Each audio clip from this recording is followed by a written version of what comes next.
The essential truth of the aphorism, "As a man thinketh in his heart, so is he," not only embraces the whole of a man's being, but is so comprehensive as to reach out to every condition and circumstance of his life.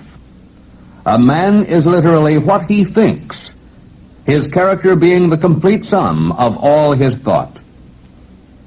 Man is the master of thought, the molder of character, and the maker and shaper of condition, environment, and destiny. Thus, as a being of power and intelligence, and the lord of his own thoughts, man holds the key to every situation, and contains within himself that transforming and regenerative agency by which he may make himself what he wills. Only by much searching and mining are gold and diamonds obtained, and man can find every truth connected with his being if he will dig deep into the mine of his soul. These, in essence, are the basic truths, the infallible principles, and the inspired precepts upon which James Allen, the author of this recording, has written one of the most searching and influential documents of our age and time, As a Man Thinketh. A man's mind may be likened to a garden, which may be intelligently cultivated or allowed to run wild. But whether cultivated or neglected, it must and will bring forth. If no useful seeds are put into it, then an abundance of useless weed seeds will fall therein, and will continue to produce their kind. Just as a gardener cultivates his plot, keeping it free from weeds, and growing the flowers and fruits which he requires, so may a man tend the garden of his mind, weeding out all the wrong, useless, and impure thoughts, and cultivating toward perfection the flowers and fruits of right and useful thoughts. Every man is where he is by the law of his being. The thoughts which he has built into his character have brought him there, and in the arrangement of his life there is no element of chance, but all is the result of a law which cannot err. This is just as true of those who feel out of harmony with their surroundings as those who are contented with them. Man is buffeted by circumstances as long as he believes himself to be the creature of outside conditions. But when he realizes that he is a creative power, that he can command the hidden soil and seeds of his being out of which circumstances grow, he then becomes the rightful master of himself. The soul attracts that which it secretly harbors, that which it loves, and also that which it fears. It either reaches the height of its cherished ambitions or falls to the level of its unchastened desires by means of circumstance. But circumstance does not make the man. It reveals him to himself. Men do not attract that which they want, but that which they are. The divinity that shapes our ends is in ourselves. It is our very self. Man is manacled only by himself. Thought and action are the jailers of fate. They imprison, being base. They are also the angels of freedom. They liberate, being noble. Not what he wishes and prays for does a man get, but what he justly earns. Men are anxious to improve their circumstances, but are unwilling to improve themselves.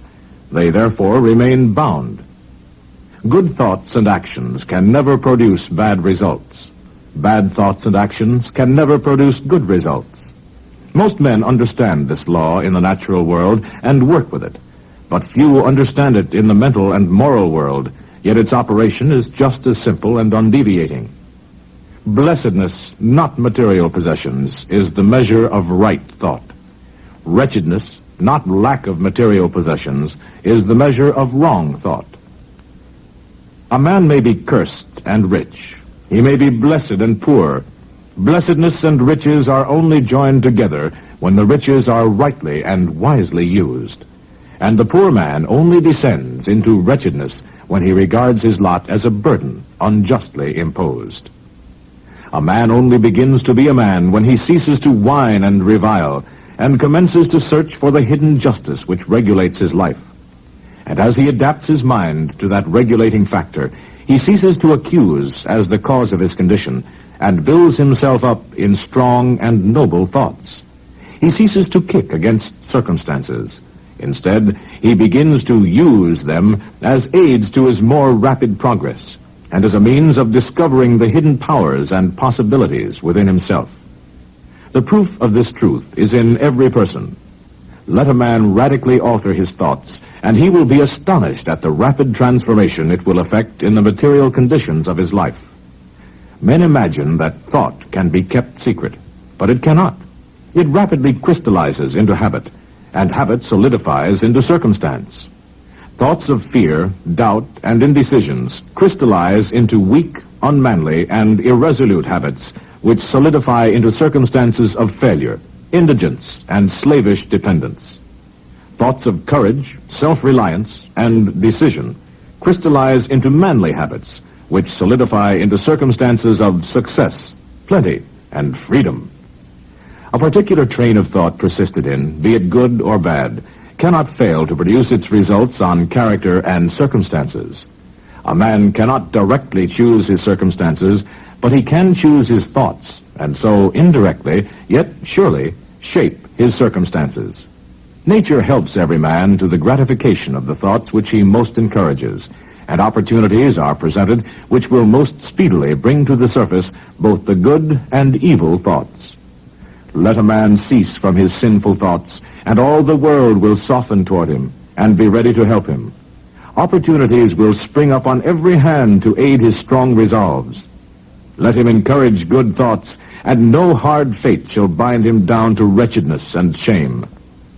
The world is your kaleidoscope, and the varying combinations of colors which at every succeeding moment it presents to you are the exquisitely adjusted pictures of your ever-moving thoughts. A poet would express it this way: you will be what you will to be. Let failure find its false content in that poor word environment, but spirit scorns it and is free. It masters time, it conquers space, it cows that boastful trickster chance, and bids the tyrant circumstance uncrown and fill a servant's place. The human will, that force unseen, the offspring of a deathless soul, can hew a way to any goal, though walls of granite intervene.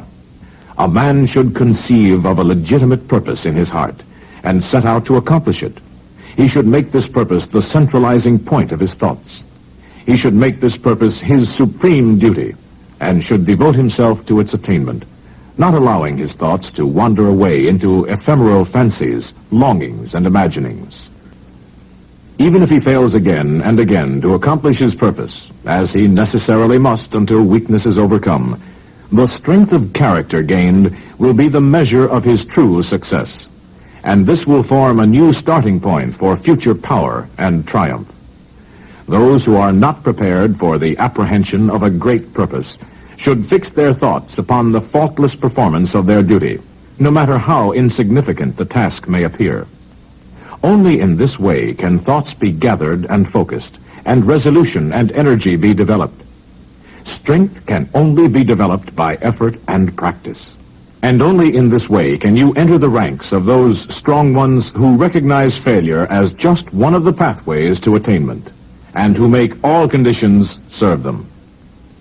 Having conceived of his purpose, a man should mentally mark out a straight pathway to its achievement, looking neither to right nor to left. Doubts and fears should be rigorously excluded. They have never accomplished anything, and they never can.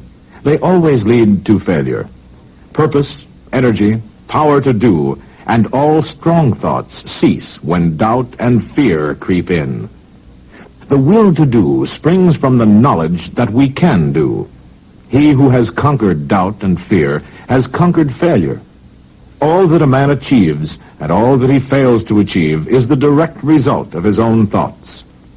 In a justly ordered universe where loss of equipoise would mean total destruction, individual responsibility must be absolute. A strong man cannot help a weaker unless the weaker is willing to be helped. And even then, the weak man must become strong of himself, and by his own efforts develop the strength which he admires in another. None but himself can alter his condition. All achievements, whether in the business, intellectual, or spiritual world, are the result of definitely directed thought. They are governed by the same law and the same method. The only difference lies in the object of attainment. He who would accomplish little must sacrifice little. He who would achieve much must sacrifice much. He who would attain highly must sacrifice greatly. The dreamers are the saviors of the world. He who cherishes a beautiful vision, a lofty ideal in his heart, will one day realize it. Columbus cherished a vision of another world, and he discovered it. Copernicus fostered the vision of a multiplicity of worlds, a wider universe, and he revealed it. To desire is to obtain. To aspire is to achieve. Dream lofty dreams, and as you dream, so shall you become. Your vision is the promise of what you shall one day be. Your ideal is the prophecy of what you shall at last unveil. For example, a young man may be hard-pressed by poverty and labor, confined long hours in an unhealthy workshop, unschooled and lacking all the arts of refinement. But he dreams of better things. He thinks of intelligence, of grace, and of beauty. Unrest urges him to action. He utilizes all of his spare time and means, small though they are, to the development of his latent powers and resources. Very soon, so altered has his mind become that the workshop can no longer hold him. It has become so out of harmony with his mentality that it falls out of his life as a garment is cast aside. And with the growth of opportunities which fit the scope of his expanding powers, he passes out of it forever. Years later, we see this same youth as a full-grown man. We find him a master of certain forces of the mind, which he wields with worldwide influence and almost unequaled power. In his hands he holds the cords of gigantic responsibilities. He speaks, and lo, lives are changed. Men and women hang upon his words and remold their characters, and sun-like destinies revolve. He has realized the vision of his youth. He has become one with his ideal. And you too, who listening to this recording, will realize the vision, not the idle wish, of your heart, be it base or beautiful, or a mixture of both. For you will always gravitate toward that which you secretly most love. Into your hands will be placed the exact results of your own thoughts. You will receive that which you earn, no more, no less. Whatever your present environment may be, you will fall, remain, or rise with your thoughts, your vision, and your ideal. You will become as small as your controlling desire, as great as your dominant aspiration.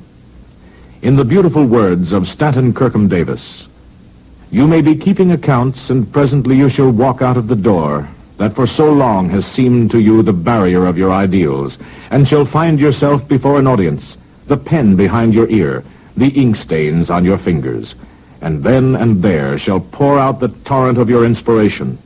You may be driving sheep, and you shall wander to the city, bucolic and open-mouthed, shall wander under the intrepid guidance of the spirit into the studio of the master, and after a time he shall say, I have nothing more to teach you. And now you have become the master, who did so recently dream of great things while driving sheep. You shall lay down the saw and the plane to take upon yourself the regeneration of the world, the thoughtless, the ignorant, and the indolent, seeking only the apparent effect of things and not the things themselves. Talk of luck, of fortune, and of chance. Seeing a man grow rich, they say, how lucky he is. Observing another become intellectual, they exclaim, how highly favored he is. They do not see the trials and failures and struggles which these men have voluntarily encountered in order to gain their experience. Have no knowledge of the sacrifices they have made that they might overcome the apparently insurmountable and realize the vision of their heart. In all human affairs there are efforts and there are results, and the strength of the effort is the measure of the result. Chance is not. Gifts, powers, materials, intellectual and spiritual possessions are the fruits of effort. They are thoughts completed, objects accomplished, visions realized. The vision that you glorify in your mind, the ideal that you enthrone in your heart, This you will build your life by. This you will become.